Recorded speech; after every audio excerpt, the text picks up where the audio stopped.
Thought Bubble Audio.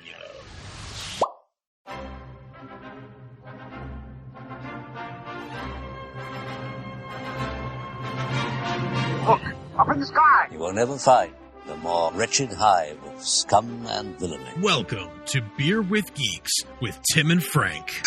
Who are you? I'm Batman. I am Iron Man. Your friendly neighborhood Spider-Man. Hi, Christopher. I'm Nero. My name is Inigo Montoya. You're a wizard, Harry. A couple of guys with a couple of beers and a whole lot of pop culture nostalgia. Make it so, number one. Ladies and gentlemen, the Beatles. Named the dog Indiana. Life finds a way. I am serious.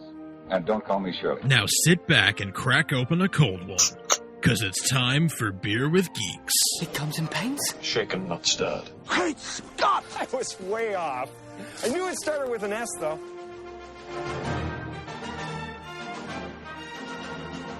Hi, and welcome to Beer with Geeks, where two geeks geek out with beer. I'm Tim, and with me, as sometimes, but every day in my life, is my wife, Mary. How are you today? Hello, I'm good, Timothy. How are you? I'm doing just fine.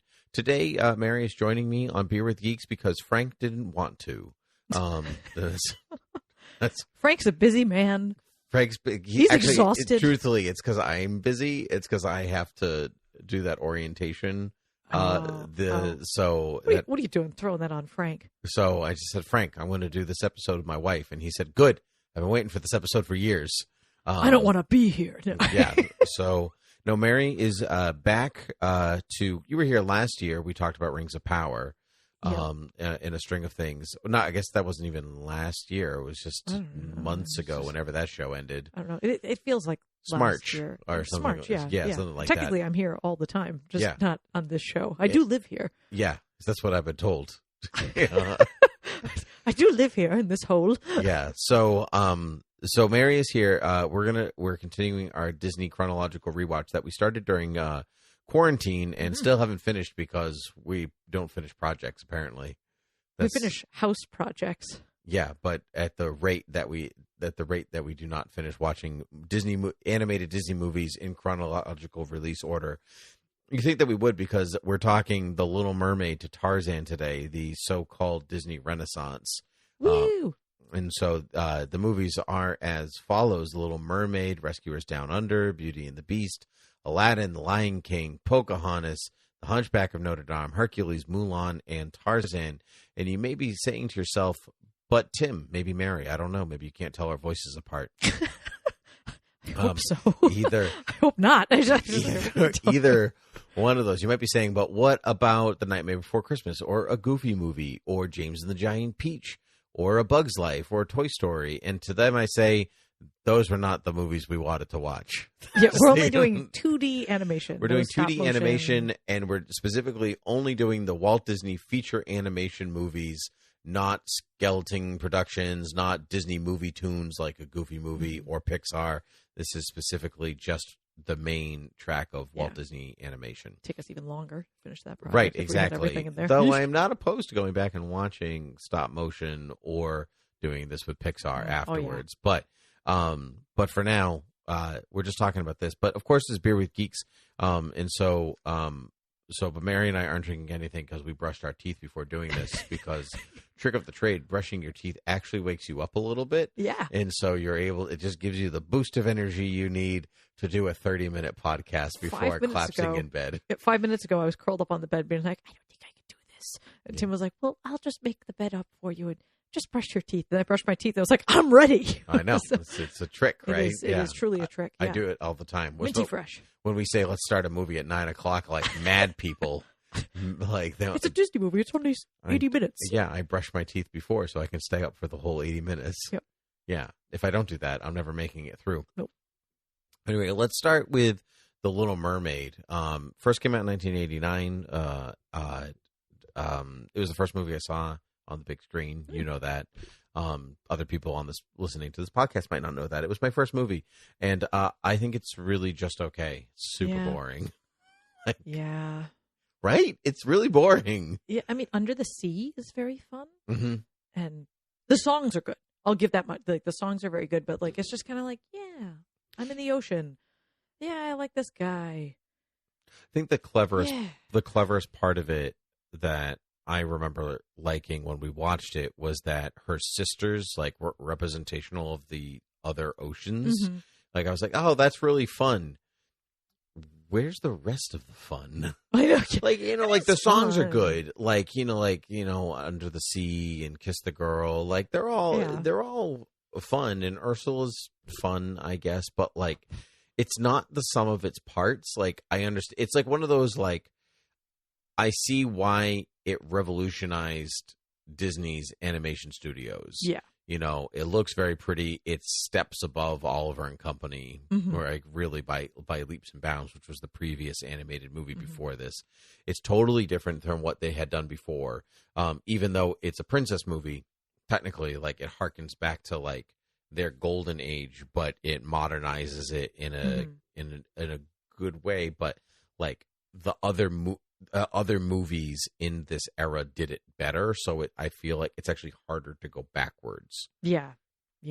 It's like, I mean, as a kid watching it, you'd be like, "Great, I want to be a mermaid." So like I could see how little ones would enjoy it because you're like, "It's so cool. She's a mermaid." You know what I mean? You pretend to be her in the pool in the summer, but like I just I don't think it was ever really my favorite growing up. It was just kind of.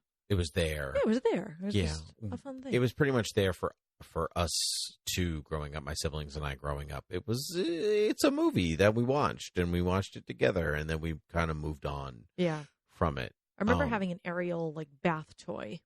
I was very excited to have an Ariel bath toy to play with. I had the Little Mermaid Nintendo game, or I at least played it at my first girlfriend's house. You don't need to be jealous. It was in the 2nd grade. So she was very nice. She was very nice though. And I remember playing it, and that was it's pretty much it. That's all I can say about the Little Mermaid. Neither of us have seen the new live action one, which I have heard tell is their best one since Cinderella, which I think says something because most of them are really just okay. Yeah, they're kind of lackluster. Yeah. Just Cinderella was just lovely. We should just do an episode on that Cinderella. The Cinderella is lovely. The Cinderella is lovely. The Aladdin and Lion King and Beauty and the Beast are all meh. Like they're all pretty. They're all like beautifully designed, and there are segments of them that are quite good, but ultimately they just do not hold a candle to the original version. Yeah. And so, but I don't hold The Little Mermaid in high esteem. So I'm almost like, I'd go into The Little Mermaid being like, you just need to be better than the one that I think is just okay. Yeah. So yeah. I'm not looking for much here. So we'll see. The Rescuers Down Under. We talked about The Rescuers on a previous episode. I remember really liking The Rescuers when I was a kid. And watching this movie, I felt that it loses its steam like once they get to Australia. Like, I'm like almost like it's like it starts so strong and it's so good with the poacher whose name I can't remember. Oh gosh, Joanna is the Komodo dragon. I remember that. Is she Komodo Joanna's dragon? a goanna. I don't know. Joanna the goanna. Yeah. And so I remember. Like, we say pea soup all the time in this house, even though we don't even have pea soup that much. But, like, pea soup. And, like, I loved, like, the sending the message stuff. And, like, even as an adult, I still think it's great. And it's very clever. It's clever. It's very clever. I remember when we were watching this movie, I was like, wow, this is really pretty. Yeah. And I know that they were, like, testing a lot of new animated technology on the Rescuers that they would then like pretty much use in the rest of the Renaissance movies. And so like stuff that like the types of layering and the camera movement and stuff. And so but I can see why it's not remembered in the same vein as some of these other movies. It's like like I said, once they get to Australia, it's like all right, you're just as good as the other one. There's no songs, right? There's no songs. So like that's I feel like solidifies things in people's memory when there's like a sing along or something like that. But there was I do remember sitting in my parents' living room as a kid being like, yeah, when they like open the opening scene, they're like cruising across the outback, you know, like with that camera angle, just being like, yeah, here we go, Australia. And I was like, this is so cool. It's like, I feel like I wanted to be Cody with his little backpack and his hammock that he sleeps in, and his pocket knife. He was so cool. Yeah, with he hangs out with kangaroos. Like that sounds awesome. Yeah, this was my sister's first movie in the theater, and like I have a vague-ish memory of seeing it in the theater with her, and my mom talks about like she was sitting on her lap. To be clear, my sister was sitting on my mom's lap, not the opposite.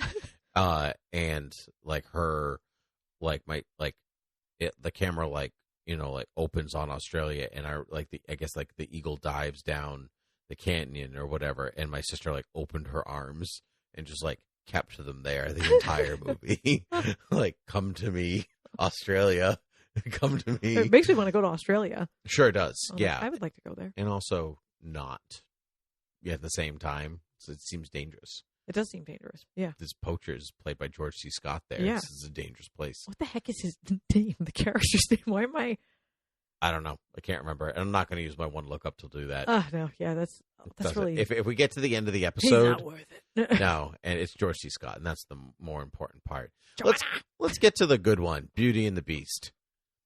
Is it their best one in this lineup of movies now that we've gone through all the way to Tarzan? I don't know. Is it their best one? I honestly don't know, because it's different.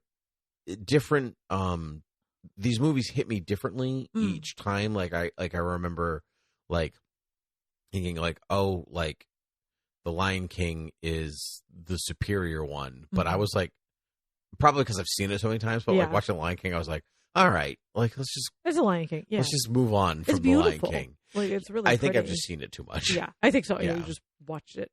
Way too much as a kid. But I didn't have that with Beauty and the Beast, and I've seen Beauty and the Beast just as much, if not more, than The Lion King. Yeah, Beauty and the Beast is funny. It's really funny. I forgot how funny it was, because it wasn't like super my favorite growing up, and I don't know, probably because I was like Lion King, you know what I mean? Sure. Animals, so I was really more into that one, and this was more like they're indoors a lot. You know what I mean? So it's like, which is cool, but yeah, they're really indoors a lot, but they're outdoors a little bit, but it's funny though. The script is funny. I think it's dry in a way. It's not like we're loud and therefore we're funny. It's like it's still got that like sophistication to it in some ways. Like the jokes aren't always obvious. Like if it's not broke, don't fix it. Like that has no place in a child's movie. You know what I mean? Like, though. But it's a great joke. And the thing with Beauty and the Beast, buttresses. the thing with Beauty and the Beast that I think what it does well is that it really truly like makes you believe that this woman who is so clearly very intelligent, right? You know, like, because there's a whole song about how intelligent she is. She's more intelligent, or she's smarter than the entire town because she reads and nobody else does. And therefore she's weird because she's smart, but like you're totally willing to believe that she can fall in love with a bison man. Yeah. Like, even though she's like so rational in some ways, that her heart is so kind that she's like, I don't care that you have claws. Or maybe I like that. It's hard to tell. I don't know. Yeah. I don't know. Let's not go there. No, well, yeah, it's just that. But what I think is good about it is that the movie doesn't allow you to go there. Yes, I think that because other things would, but it's not. It doesn't give you the time, or it charms you so well that it doesn't matter. The only thing that's really truly inconsistent in Beauty and the Beast is the seasons. Like, I don't know when it's supposed to be. Right? It's like clearly summer during Beauty and the Beast. Like that song, Beauty and the Beast. She arrives. But then it's autumn. but then Maurice is like in a snowstorm. Oh, yeah, getting right? back. And LeFou is like a snowman hanging out in front of their house when they get back. Like, when is all of this happening? But I don't know. And then it's summer again, because they were like outside the courtyard. There's roses and whatever. So maybe she's just been there a while. But isn't anybody like, hey, what happened to Belle?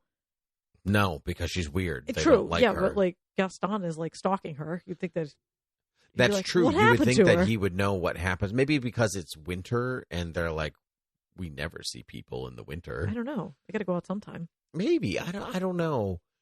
Well, I guess they do know what happened to her, because it's like they leave in the fall. The movie it takes place in the autumn, right?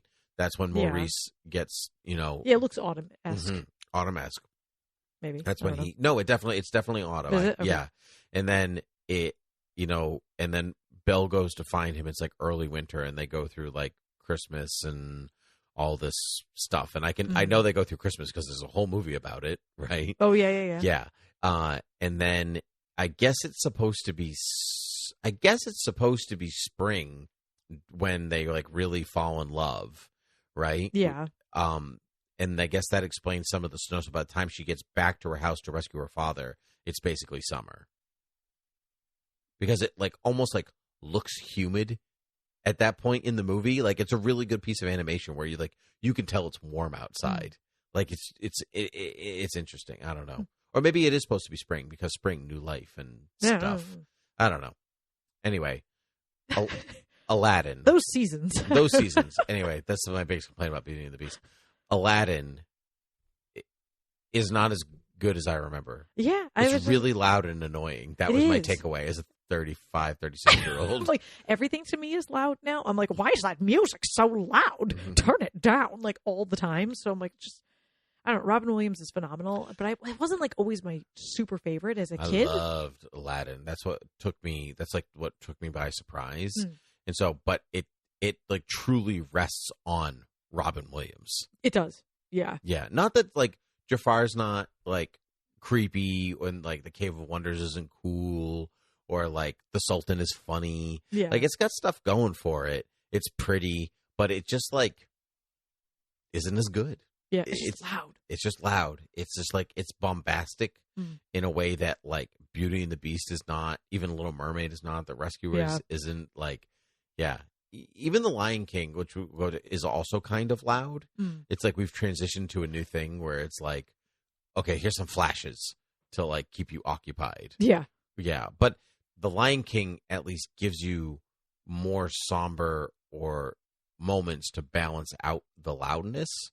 Yeah. You know, like, so like when like Mufasa dies or when Simba talks to Mufasa's ghost or whatever, like though it like lets the movie breathe in those spaces. There's a lot of breathing room. Like even not Mufasa's not breathing, but the rest of the movie is breathing. No, like when they're walking and he's like, look at the kingdom, and then they're like walking and he's like, what's the morning report? And like all of that, like Nala, come to the watering hole. Like there's so many like little spaces in between. It's really not until Timon and Pumbaa get there that it gets loud. Yeah, or I Can't Wait to Be King, or the hyena chase. You know, there are higher octane moments, but I feel like Aladdin is just like this like kinetic frenzy where it just like keeps going. It made me tired. It made me tired. Could barely pay attention to it. I was like, I'm too tired to. It's interesting going back and watching these supposed best Disney movies because like these are the ones that I've seen the most.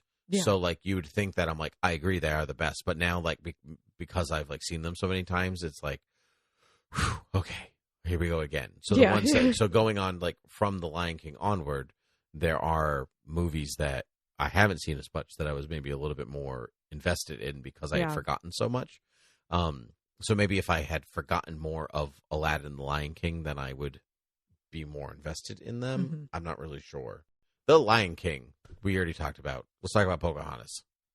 You love Pocahontas. It's your favorite movie. There's nothing wrong with Pocahontas at all. It is truly the crown jewel on the Disney Renaissance. They say all Disney movies, live action and animated, right? That's what you think. Let me pull out my soapbox. So as a child, I really loved this movie. Like, she's living in nature. It's beautiful. It's got great music. Like, what is there not to like about it?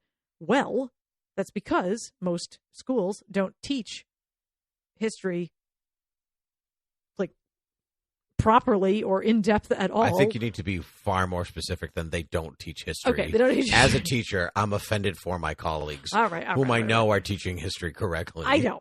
So, like, as an elementary school student, when you would be watching this, and even as a high school student, Pocahontas is like a paragraph in your history book, right? And of course, they're not going to go like super in depth about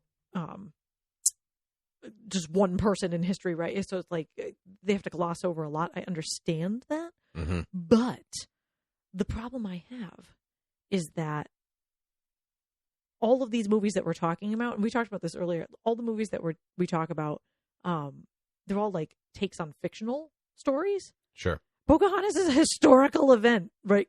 She was a real person who lived, and also, fun factoid, did not fall in love with John Smith. John Smith was a terrible person. If we're running down the fun factoid of Disney stories that are being retold, we have to go all the way back to The Little Mermaid and how atrocious that story actually is. It is atrocious. So right? we're not here to do that. We know that Disney changes things. Right. Specifically Pocahontas, it's a true life event, and that's where it gets weird in comparison with the other ones. Right. You can take fiction and this is my take on fiction, right? You know what I mean? Like, this is my take on the Santa Claus story. I have a very serious question. Yes. And I actually truly mean that. How is this any different, changing Pocahontas' story, than, like, Cecil B. DeMille's The Ten Commandments? I bring you Ethiopia. And, all that stuff. I think because it's...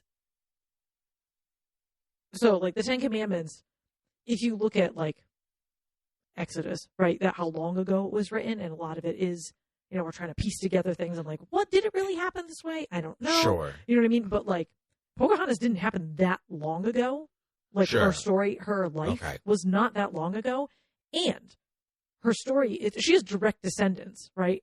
Sure. Like, she has direct descendants. There are people who are still part of the Mattapony tribe who are still here, who have hidden the true history, or kept it. I shouldn't say they hid it, but they kept it super close to the tribe because American mainstream culture took her story and romanticized it. Like, she fell in love with John Smith and saved his life, because that's like what he wrote in his own accounts, where he used to go into like the tribal village and like hold guns to people's head, right? And like threaten them. But now they've come out and said, like, this is I highly recommend you read The True Story of Pocahontas. It's like a less than 100-page book. It's phenomenal, eye-opening, mind-blowing. You will be like floored at how much they even got wrong in this movie. The fact that she takes a canoe by herself across the water, like the dugout canoe had to be like manned by 20 men or something like that. You know what I mean? Like, you couldn't just, a little girl wouldn't be taking it up by herself. Also, they age her up, and there's a problem a lot of people have with them like sexualizing her as this older woman. She was like 12 years old, right? When these historical events would have happened. So I think that because it's linked to people who are living today, it's their own history, and it's blatantly like pretending that genocide never happened kind of thing. That's where I have a problem with it.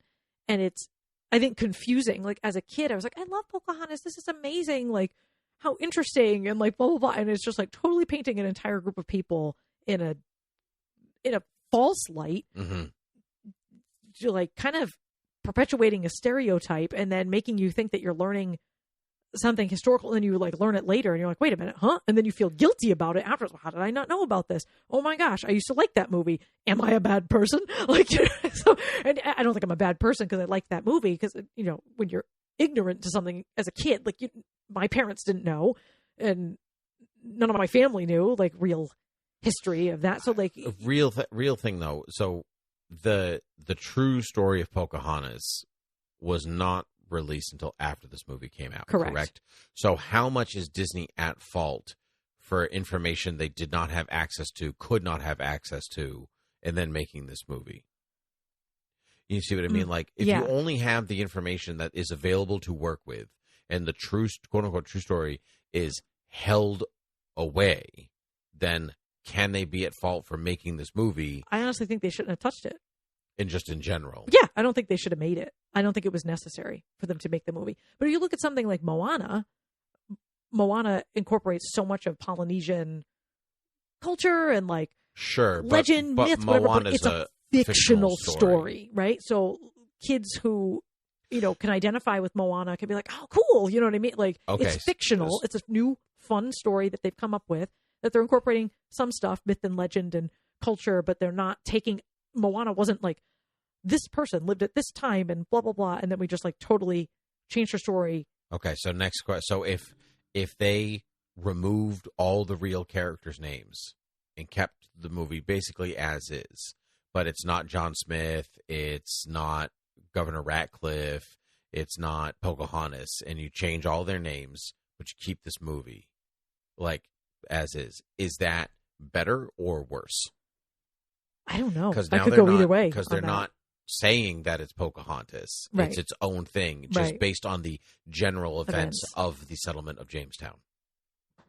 Yeah, no, it just like puts a bad taste in my mouth. It's still all bad. Yeah, especially like because at the core of it, it's still just colonization is not terrible. Right. And they're just like, look, we were friends, and I'm sure there were people who coexisted fine. You know what I mean? But like the overall result of colonization was genocide and people being forcibly assimilated, and it just was not great. Sure. Yeah. Speaking of stories that are not really meant for kids, The Hunchback of Notre Dame Oh, was their next one, and not 5 minutes into this movie, and I was like, wow, this is real dark. Yep. Like not only is Judge Carl Frollo going to like throw a baby down a well, you see Quasimodo's mother crack her head on the steps of Notre Dame, and then when the archdeacon picks her up, her head flops. Yep. Like, I was like, what is dear Lord? Like, oh and my I mean, gosh. I didn't notice any of that when I was a child. No. But like, no, actually, I did. I was like, she died. Well, I mean, like, yeah. it is that she died, but I mean, like, this movie that came out in '96, so I was 9. Yeah. When this movie came out, almost 9, 8, going on 9. So like that's like obviously I knew what like had happened to her, but like the animation of like her head kind of flopping like was like, was that an unnecessary animated movement? And I love The Hunchback. The movie, the music is great. Yep. It's a beautiful movie. It's a weird choice for a children's movie. Like just across the board, and not all of it meshes together. Like even as an 8-year-old, I was like, the gargoyles coming to life, while hilarious, thank you, Jason Alexander, do not fit the tone of the rest of this movie. Because they're trying to like grasp at straws, be like, how can we make this a fun story? Like, you can't. It's just like, it is not a fun story. I feel like somebody was like, Les Mis is a popular musical. What else did Victor Hugo write? Excellent. Let's do something in France. Let's do something in France. Another thing in France. That's right. Another thing in France. Yeah. So the other one, obviously, being the Goofy movie, famously takes place in France. Is that what you're referring to? No. Okay. The Lizzie McGuire movie? No, they're in Italy. That's Italy. Anyway, Right. yeah, it's The Hunchback was also one where I was like, it's not like, some of the music is great, some of the animation is amazing. It doesn't hold together the way I wanted it to. Like, you know, like, is Quasimodo the lead, or is it Phoebus, or is it Esmeralda, or is it, you know, like? Because it kind of bounce back and forth. Because it bounces back between all of them, but it never really, like, Quasimodo's supposed to be your lead and your point of view character, but like, so is Phoebus, I guess, and Esmeralda kind of is too. It's kind of wishy-washy in its delivery.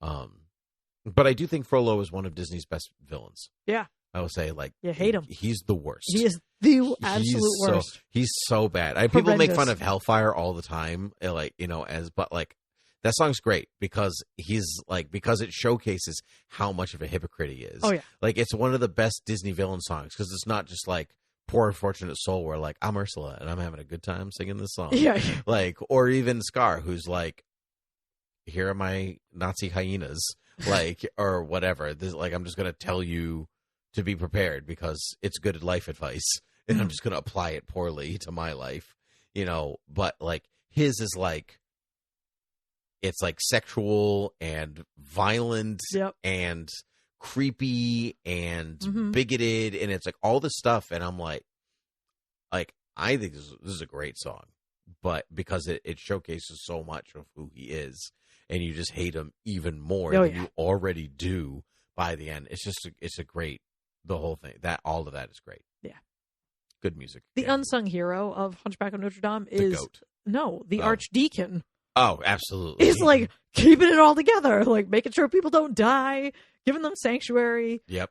Just a lot of sanctuary. I remember sanctuary like being a thing on the playground when I was a kid. Sanctuary! Yeah. So I still think of it. It's amazing what, like, you know, stays in your mind, even though like that's not a thing anymore. I don't know what did people used to. that just fell out of favor. I don't know. Yeah, I can't remember what we used to pretend to do. I don't know. But you know what will never fall out of favor for me, hopefully, What? is Hercules.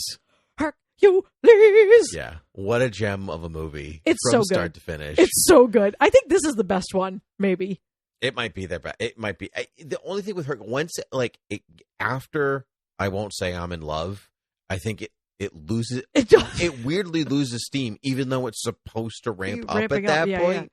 Yeah. Yeah. He's gonna beat Hades, whatever. Even as a kid, I felt like it's just like, whew, all of a sudden. Yeah. And I don't know why it does that. Maybe it's because it's nighttime and the color palette. Strength. I guess so. It's the color palette. It's like bland. It becomes bland all of a sudden, and I don't know. I just think that part doesn't work for me. But even though James Woods is not a great person, he was a great Hades. That would be but Hades isn't a great person either. No. So I guess it works. My hair's out. Yeah. This is another one that I think comes back more than any other Disney movie. I think. Because what? Remember what all the boys were named? Justin. What all the girls were named? Brittany.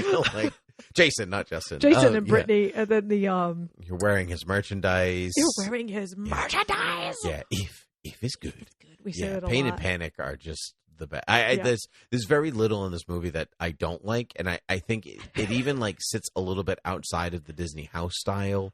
Right, it's a stylized Disney house style, which I appreciate. The muses are phenomenal. The muses are great. Charlton Heston at the beginning for his 5 lines. Girls, it's wonderful. The fates being like, "What's the matter with these scissors?" Yes. That's I say that nonstop, and I cannot freaking get the scissors to cut something. It's just indoor plumbing. It's gonna be big.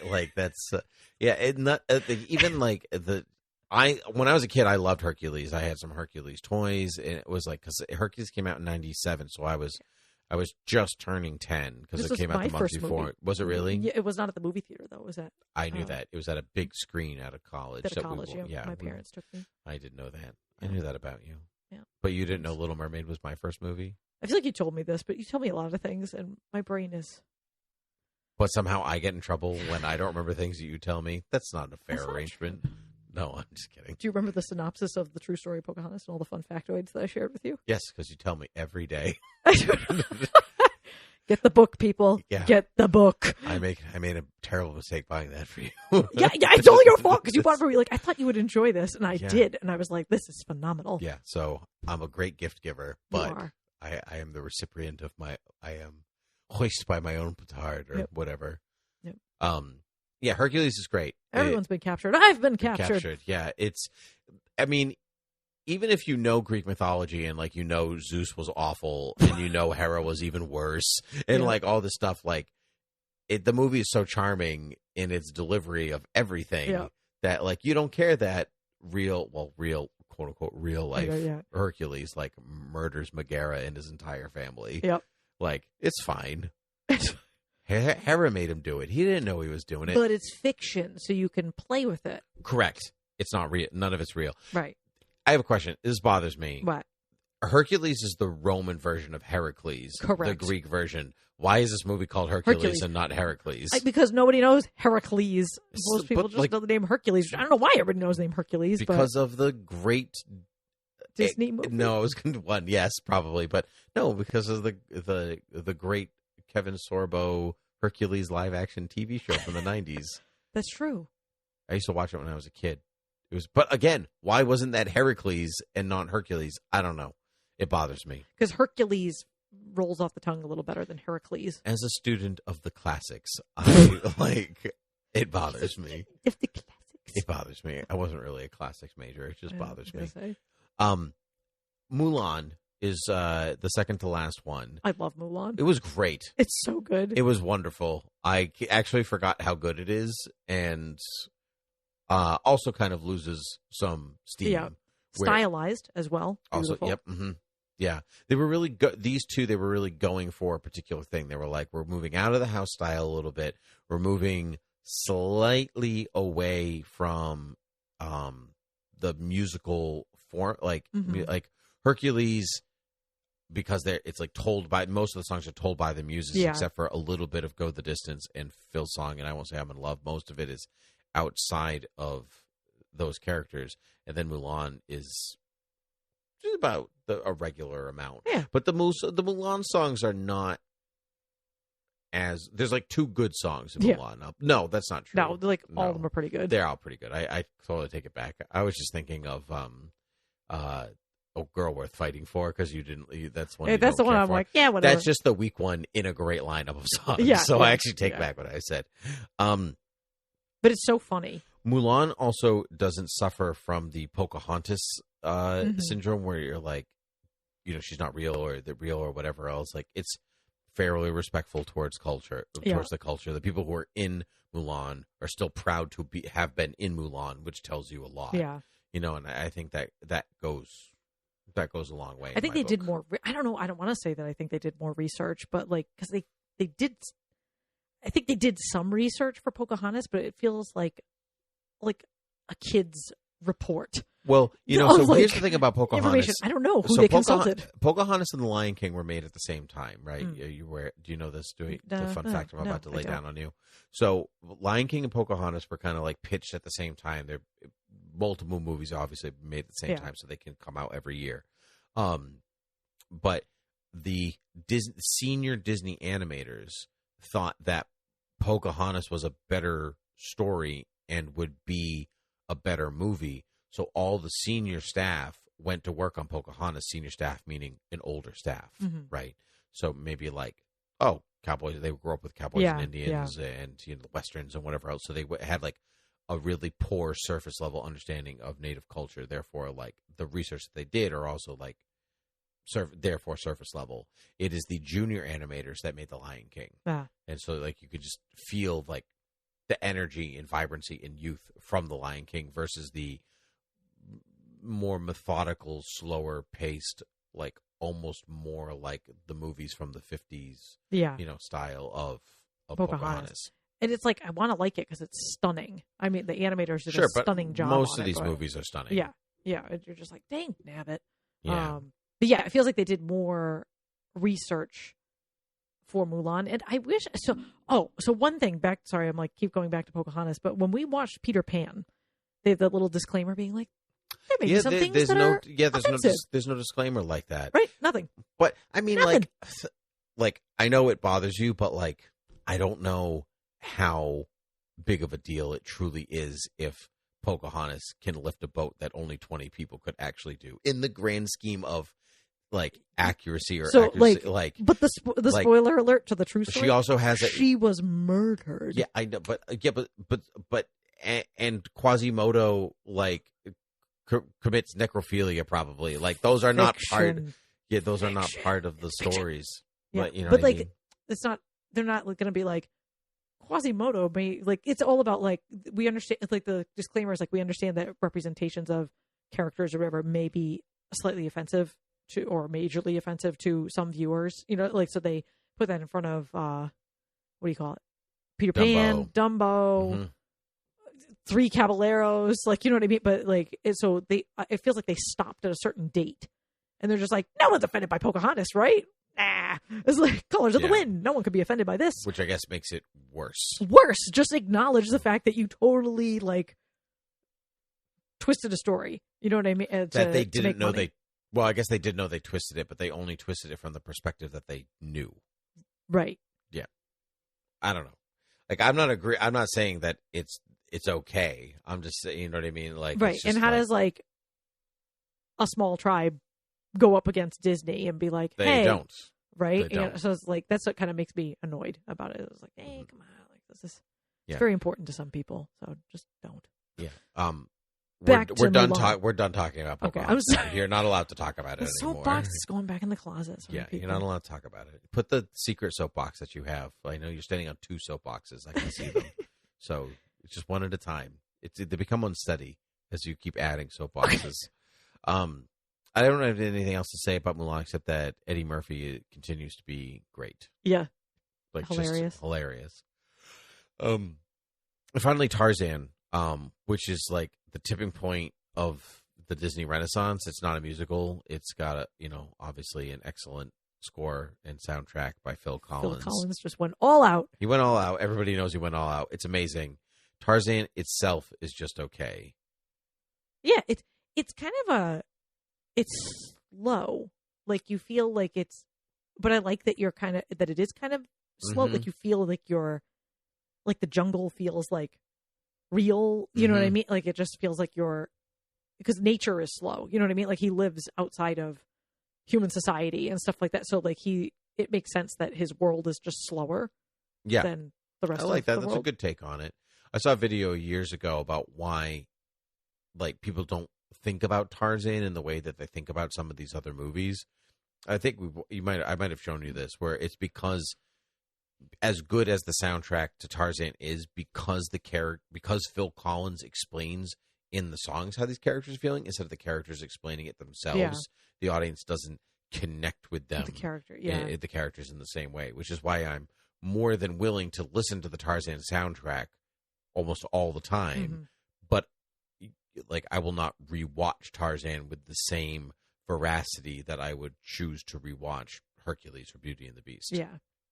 Yeah, it's got some good lines though.